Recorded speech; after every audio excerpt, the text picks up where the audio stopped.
Kalau ke depan ya memang harus diperketat ya kalau kita melihat. Apalagi DPR Komisi 4 sempat mengatakan akan membentuk panja. Dan saat ini juga ada raker ya dengan Menteri Kehutanan. Pada saat kita taping ini juga sedang raker dengan Menteri Kehutanan.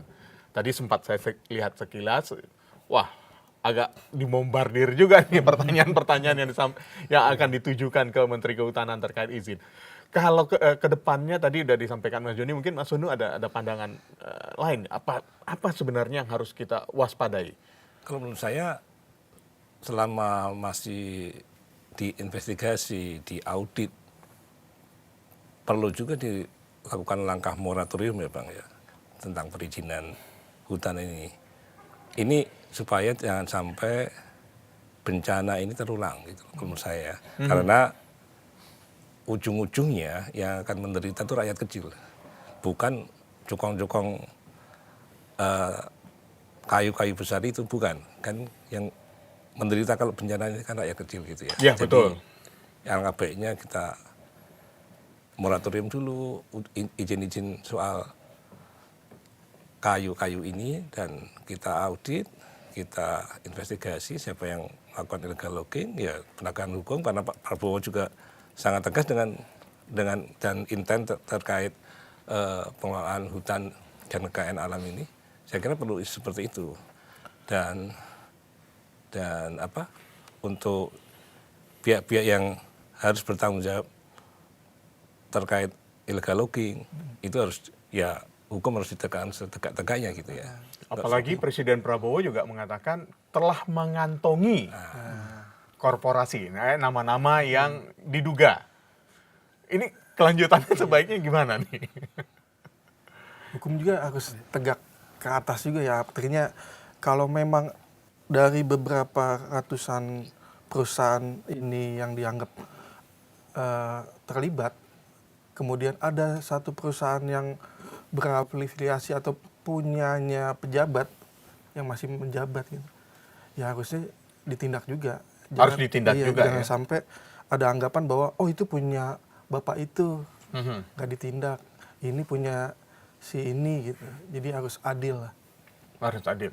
Nah, dari kayu gelondongan kita sekarang lihatlah apa yang dirasakan oleh masyarakat atau warga yang terdampak dari banjir bandang ini, banjir bandang dan longsor yang terjadi di Aceh, Sumatera Utara dan Sumatera Barat ini.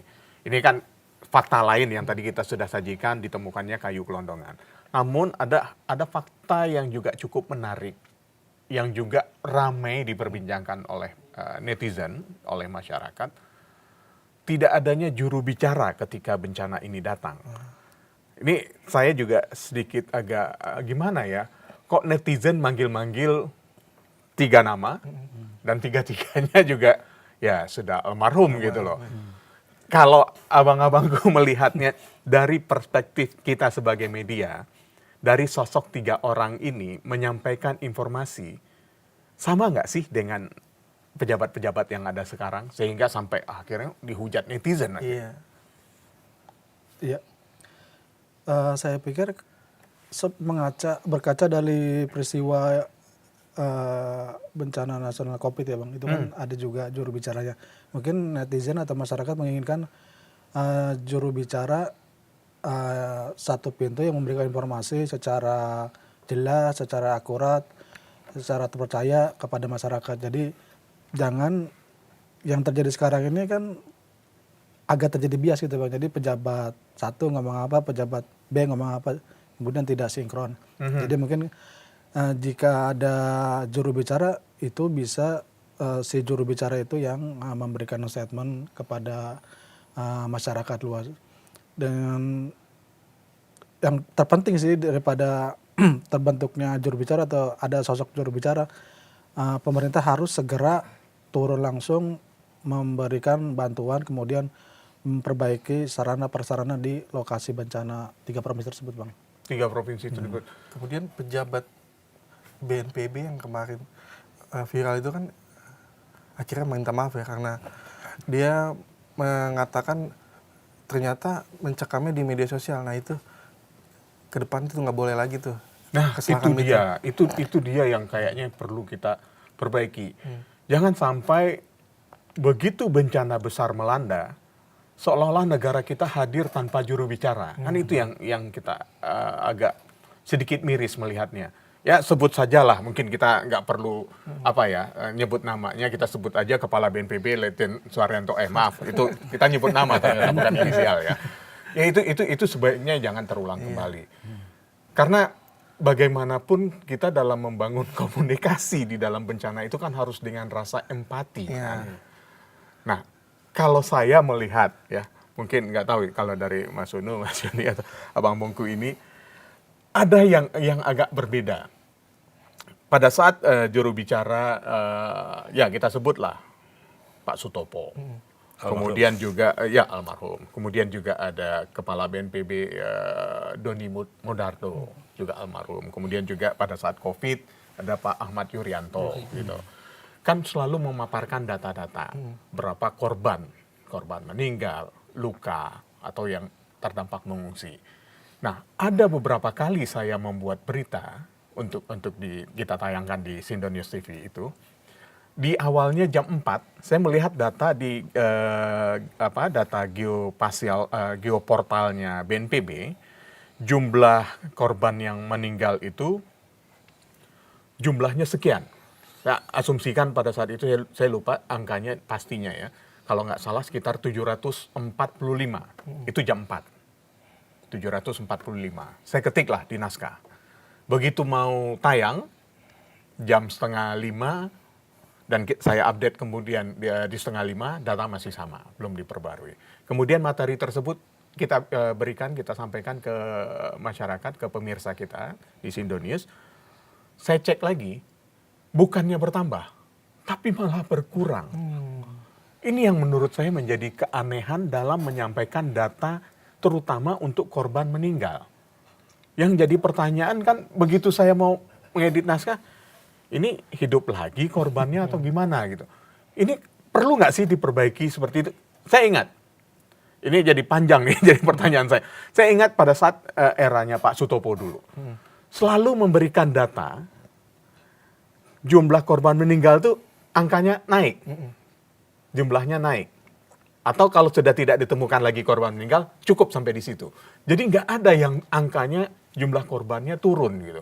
Artinya kan ada strategi dalam penyampaian data korban. Kalau abang-abangku melihatnya seperti apa nih dalam penyampaian data, terutama data korbannya yang oleh pemerintah ini? Itu memang saya sendiri ngalami ya, waktu kita mau naikin berita di portal Sindonews ini, kita cek misalnya di grup BNPB, itu awal-awal itu disebut bahwa Agam itu Aceh. Loh, habis itu langsung pada protes itu Bang dari Ya, teman-teman. betul. Agam itu Sumatera Barat. Sumatera Barat. Bang. Harusnya kan cepat direspon ya dari pihak BNPB meralat. Itu saya didiemin aja gitu ya. Yang kedua, kalau saya nilai sekarang ini kurang satset Bang. Kalau zamannya Pak Sutopo kan cepat memberi informasi pagi dan dia on call ya. Ya. Apa Pak sekarang update-nya? Ini berapa kali saya lihat di grup BNPB yang itu untuk teman-teman wartawan itu kok update-nya berapa jumlah korban, masih belum ada jawaban gitu ya. Menurut saya harusnya juru bicara atau kepala humasnya itu harus friendly sama wartawan gitu ya, sama media bahwa sekarang segini dan memberikan informasi up to date dari pagi, siang, sore itu dikasih informasi kan gitu. Kayak seperti zaman Covid kan ada ini ya, dari pagi itu berapa, Ya, siang betul, berapa. betul. Terus dia memberikan press conference gitu kan, kita tahu. Ini kok nggak ada gitu ya. Jadi kita kadang sebenarnya ada yang bilang udah tembus 800. Ada media yang bilang masih 780. 700 sekian gitu. Ini yang benar yang mana gitu kan kita. Kita acuan kita BNPB karena yang Ya, karena lembaga pemerintah ya yang resmi dalam menurut saya perlu diperbaiki ke depannya supaya nggak lebih cepat info itu ke masyarakat supaya nggak simpang siur gitu. Kalau saya sendiri sebelum dijawab Bang, kalau saya sendiri pernah ngobrol dengan Pak Sutopo ya, dengan almarhum Sutopo terkait dengan data-data yang beliau sampaikan. Secara pribadi saya menyampaikan, Pak Sutopo, kenapa data yang Bapak sampaikan itu selalu berbeda dengan data yang beredar di masyarakat? Pak Sutopo dengan lantang menjawab pada saya, Mas, saya melakukan datanya ini, dari data ini kan terjadi di beberapa provinsi. Pada saat itu bencana apa ya gitu, terjadi di beberapa provinsi atau di beberapa kabupaten. Pasti laporan dari BPBD itu masih belum sinkron. Karena ini datanya sifat sementara dan BNPB sebagai lembaga yang memberikan informasi terkait penanggulangan bencana, maka datanya itu saya naikkan. Saya punya range kira-kira kalau saya sampaikan jam 10, range-nya berapa akan kenaikan jumlah korban. Nanti saya verifikasi dengan data sementara yang ada saya kumpulkan, oh ternyata masih di bawah total itu. Nggak apa-apa, itu dulu saya sampaikan. Kan jumlah korban kan selalu bertambah. Yang penting saya tidak menyampaikan korban meninggal itu berkurang. Karena ini jadi tanda tanya orang. Kalau korban hilang berkurang, itu wajar. Karena ternyata sudah ditemukan, entah luka kah atau seperti apa. Itu jawaban Pak Sutopo.